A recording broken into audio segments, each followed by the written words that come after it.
My name is Kat Hunter, and I have been a CASA volunteer for about a year and a half. My first case was an older girl, a 16-year-old, and she actually it was a crossover case, which is an older kiddo that is probably going to be in long-term foster care. What I was able to do with Jasmine was I was able to give her a consistent person who would be with her all the time. She was in juvenile detention for a while.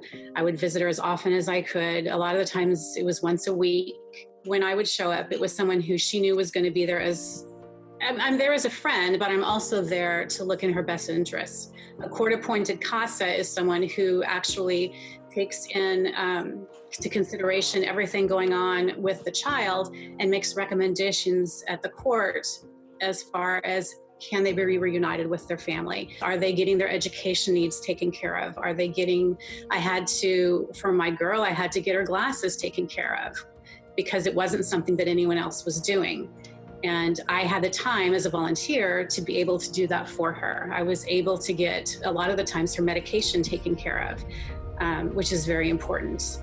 There had been some instances where some kiddos didn't get their prescription medication for days because the CPS worker or whoever didn't have the time to do it. There was no one available to go and pick it up.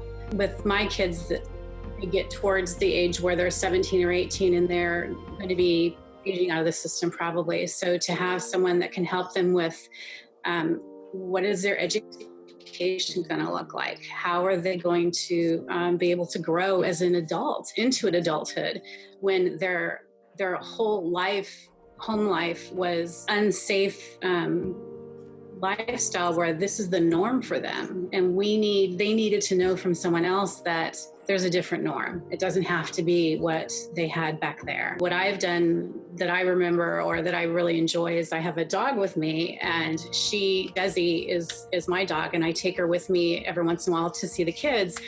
And to see Jasmine meet with Desi at the dog park and to see her eyes just light up and her smile and actually be able to be a kid and have that smile like a kid's smile was just the best thing in the world for me. And you could see it in her. She wasn't some, scared 16, 17-year-old that had been abused and hurt and, just beaten up on by life. She was a kid again.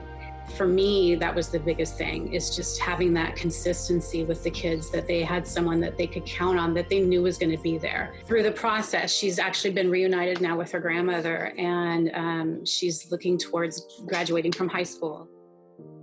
I still keep in contact with her. We still are able to text each other, and she's going to be okay.